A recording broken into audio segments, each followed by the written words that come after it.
আমরা of two Tarapith. Hello করো, বলো হ্যাঁ বলো।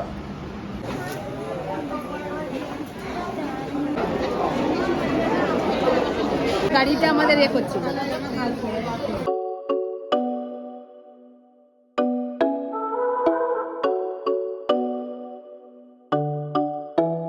High guys, very good morning and welcome back to my channel. তো আজকে আমরা যাচ্ছি আবার তারাপীঠ মাকে শাড়ি পরাতে, মানে কালকে ভোরবেলা পরানো হবে আর কি। সো আজকে আমরা যাচ্ছি, মামুনিরাও এসেছে, ও কাঁদছে, সো ওকে খাইয়ে নিই তারপরে বলছি। তখন তো আর ব্লগ করতে পারিনি, কারণ কি আমার ছেলে কাঁদছিল, খাওয়াচ্ছিলাম তখন, কার্টুন দেখছিল। তো এখন আবার ব্লগটাকে স্টার্ট করলাম। এখন বাজে দুপুর 1টা। আমরা এই মোটামুটি আর 1 ঘন্টা 1.5 ঘন্টা পরে বেরোবো। যে ওর চান হয়ে গেছে, মামনিও স্নান করে এখন পুজো দিচ্ছে। আমাদের গোপু সোনাও যাবে আজকে আমাদের সাথে। সৌরভ এখন অফিস থেকে ফেরেনি, তো একটু পরে ও চলে আসবো। ও আসলে আমরা মেনলি বেরোবো আর কি।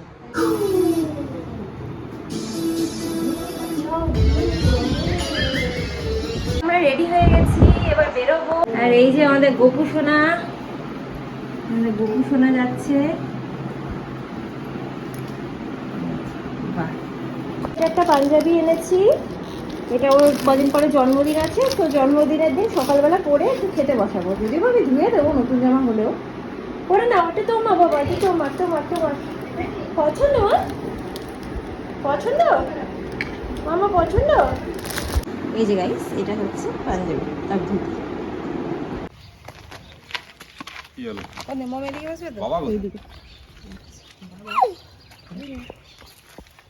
যে গাইস, গোপুসোনার দাদু আর বাবার সাথে বসছে সামনে, আর আমাদের ছোট গোপুসোনা আমাদের সাথে পেছনে। চলো আসো আসো। সো আমরা অফ টু তারাপীঠ।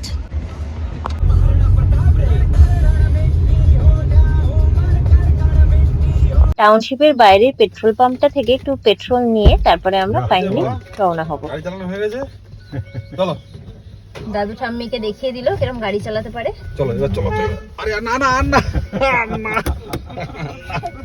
না, চলো। বাবা এদিকে তাকাও একটুখানি, এখানে এদিকে একটু হাই দেখা। হাই করো, হাই করো, হাই করো দাদা। নাচছে এখন গাড়িতে।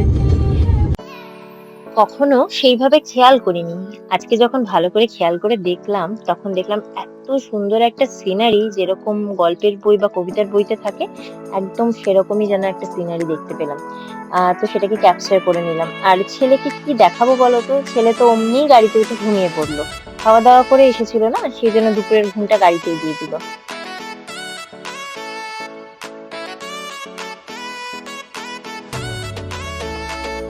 মোটামুটি 1.5 ঘন্টা পর আমরা পৌঁছে গেলাম তারাপীঠ ফাইনালি। এখন আমরা ঢুকছি হোটেলে। হোটেলটা ছিল একদম পুলিশ স্টেশন, তারাপীঠ পুলিশ স্টেশনের গায়ে। নাম ছিল বেলা রেসিডেন্সি। আর এই হোটেলটা আমাদেরকে আমাদের পান্ডা পূজারি যিনি, উনি বুক করে দিয়েছিলেন। তার কারণ হচ্ছে এইবার আমাদের চেক ইন আর চেক আউটটা একটু অড টাইমে হবে, মানে 11টা টু 11টা নয়, যেটা এখানকার নিয়ম। আমাদের ওই 4টে চেক ইন, আবার 4টে-5টায় চেক আউট। তো ওনার থ্রু দিয়ে আমাদেরকে বুক করতে হয়েছিল।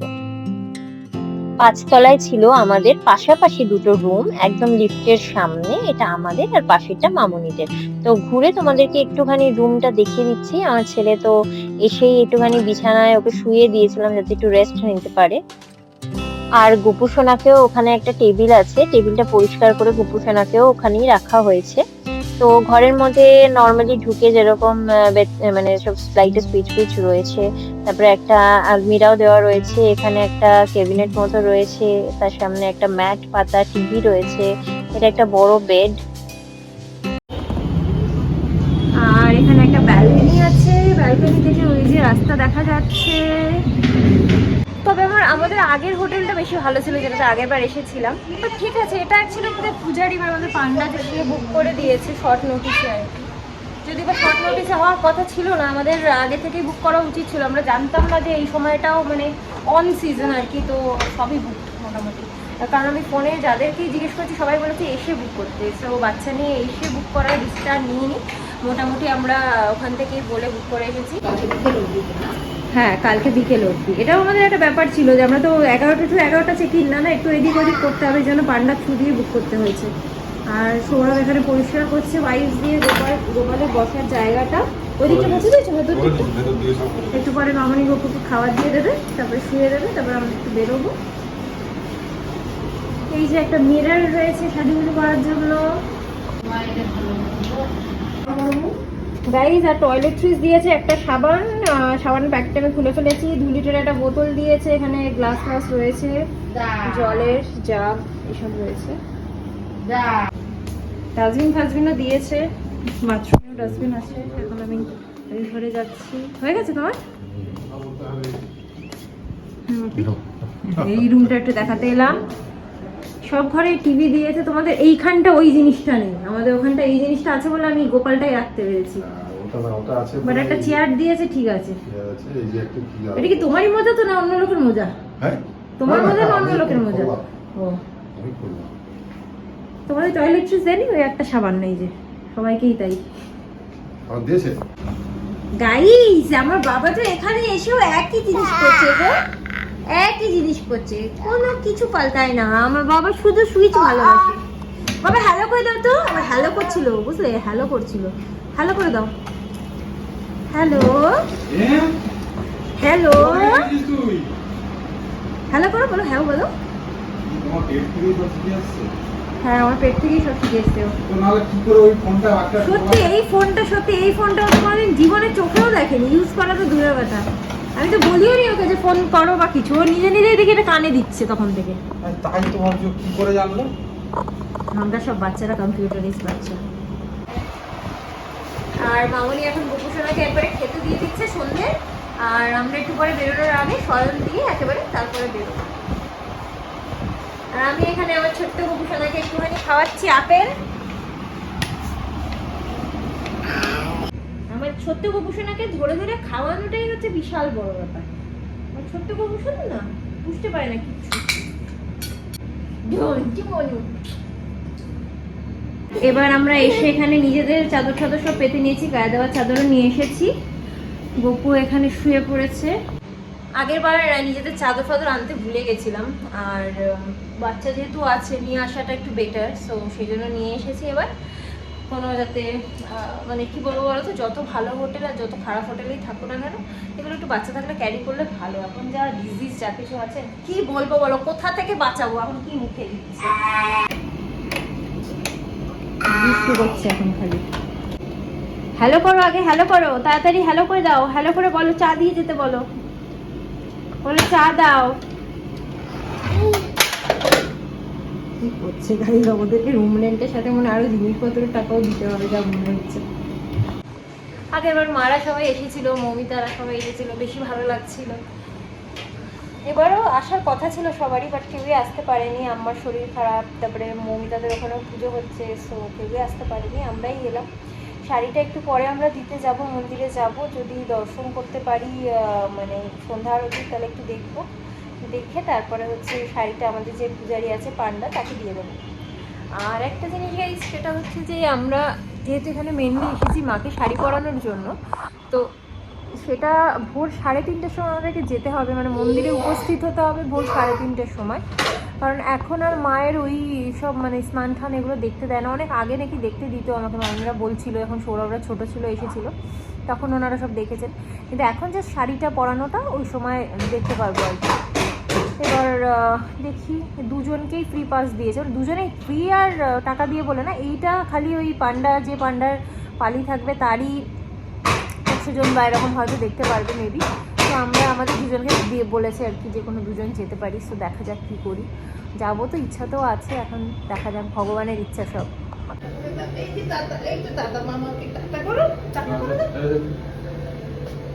তো আমরা একটু চা বিস্কিট খেলাম, আর এখন একটুখানি পকোড়া খাচ্ছি, ভেজ পকোড়া। খিদে পেয়েছে সবারই, বাট কি আর খাবো ওখানে, যেহেতু একটা ভেজই খাচ্ছি আমরা। ছেলেকে যদিও বা আমি ভেজ দিইনি, মাছ খেয়েছে, ওকে বাইরে এনে মাছ ছাড়া কী বা খাবো, ডাল ভাত মাছ ভাজা এই খাবো রাতে। পকোড়া কেমন লাগলো? ভালো করেছে? মাথা বাচ্চা গাছ ক্যামেরার পেছনে, তোমরা আরো দেখতে পাচ্ছ না, অবশ্যই ভালো লাগে, আমার খুব একটা খারাপ লাগছে না। সো গাইস, এটা হচ্ছে আমার এখনকার লুক রাত্রিবেলা, বেশি কিছু সাজিনি কিন্তু। হ্যাঁ আচ্ছা ঠিক আছে, চলো ওকে ধরো, ওকে ধরো।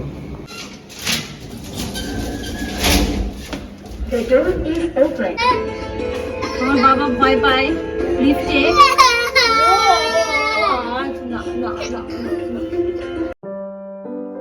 চললাম সবাই মিলে ফাইনালি মন্দিরে মাকে দর্শন করতে। জানি না এখন দর্শন করতে পারবো কিনা, কেন কি অলরেডি সন্ধ্যা আরতির সময় পেরিয়ে গেছে। আমার দুজনে ইয়েলো ইয়েলো। আসলে আগেরবার যখন আমরা ছেলের চুল দিতে এখানে এসেছিলাম, তখন মা তারার জন্য একটা লাল সাদা শাড়ি আমি পছন্দ করেছিলাম, মা আমাদের বাড়ির ওখানে কিনে রেখেছিল। কিন্তু আমার মা আসার সময় শাড়িটা আনতে ভুলে গেছিল, তাই এখান থেকেই একটা শাড়ি কিনে মাকে পুজো দিতে হয়েছিল। আর ভেতরে এতক্ষণ দাঁড়িয়ে থেকে যখন মাকে পুজো দিচ্ছিলাম, তখন আমার খুব ইচ্ছা করছিল যে একটা সুন্দর লাল বেনারসি মাকে দেব, যেটা পরে মার সেদিন পুজো হবে। তো আমাদের পান্ডাকে বলেছিলাম, তার যখন পালি সে তখন বলেছিল ওই সময় এসে শাড়িটা দিতে। তো আমরা সেই কারণেই এখানে এসেছি। আমার বাবাকে নিয়ে এখন ঘুরতে হচ্ছে, আমাকে একটু ঘুরঘুরো করতে হচ্ছে আমাকে, নাহলে বাবা তো দুষ্টু দুষ্টু হয়। আমাদের এখন ওয়েট করতে হচ্ছে একটু পান্ডার দোকানে। তো উনি আসলে ওনার সাথে কালকের ব্যাপারে সমস্ত কথাবার্তাগুলো ফাইনাল করতে হবে, মানে কখন আসবো, কজন ঢুকতে পারবো, কখন ভোগ হবে।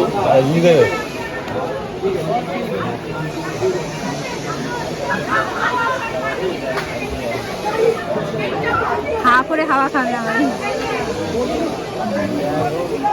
বাবার খুব ইচ্ছা আমাকে।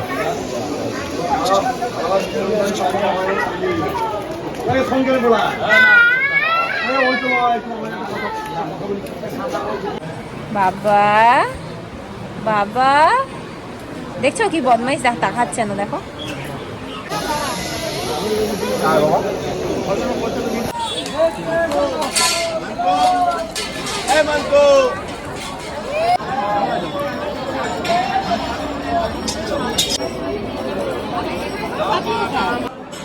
এখন তো ভেতরে ঢুকতে পারবো না, নাট মন্দির থেকে মাকে একটু দর্শন করে নেব, আর যাওয়ার পথে এখানে শিব মন্দিরেও একটু শিব ঠাকুরকে দর্শন করে নিলাম।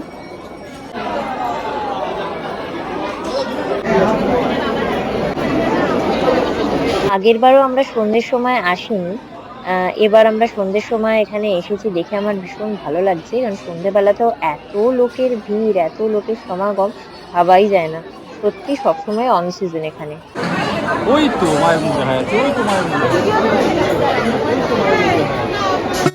অনেক জুম করেও তোমাদেরকে মায়ের মুখটা দেখাতে পারলাম না, আমরাই কোনোভাবে দর্শন করেছি আর কি। এখন আমরা একটু মার্কেটে এসেছি, ভাবলাম কিছু টুকটাক কিনে নিই। আগেরবার তো সবাইয়ের জন্য কিনেছিলাম, এবার আর সবার জন্য কিনছি না। আমারই একটা এই কর্পূরদানি দরকার, সেটা কিনলাম। মামনির একটা ছোট্ট সার দরকার পাথরের, সেটা কিনা হলো। এরকম টুকটাক করে বাচ্চাদের জন্য একটু খেলনা, আমার মাকে আগেরবার কিছু দিইনি একটা, তাই জন্য ধূপকাঠি স্ট্যান্ড, এইসবই কেনা হলো। কিনে ঠিনে আমরা ডিনার করার জন্য চলে গেলাম হোটেল বিনাপানিতে। না না ইম্পসিবল। গাইস আমরা চলে এসেছি বাড়িতে, কারণ কি আমার গুলুর একটু ভালো লাগছিল না, ও থাকতে চাইছিল না, ঘুম পেয়েছে অ্যাকচুয়ালি, খিদেও। তো সৌরভ আর বাপি খাবার একেবারে নিয়ে চলে আসছে। আজকে তো নিরামিষই খাবো। 3:30-র মধ্যে ওদের দোকানে পৌঁছাতে হবে, মানে 2টার সময় উঠে আমাদেরকে স্নান করতে হবে। আর বলছে পরে দর্শন করাটা ডিফিকাল্ট হবে, ওই দর্শনটা কেউ পাবে না পরে আর। সেই জন্য গুলুকেও ওই 3:30-টার সময় একবারেই নিয়ে যাব।